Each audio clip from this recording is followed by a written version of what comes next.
வந்தேன்.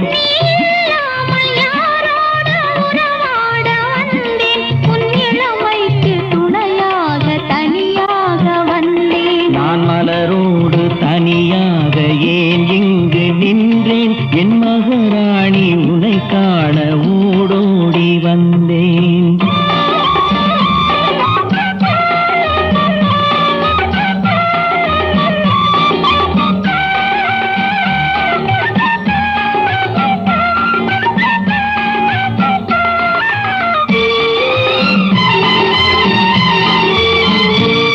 நீ வருகின்ற வழி மீது யார் உன்னை கண்டார்? உன் வளை கொஞ்சம் கை மீது பரிசென்ன தந்தார்? நீ வருகின்ற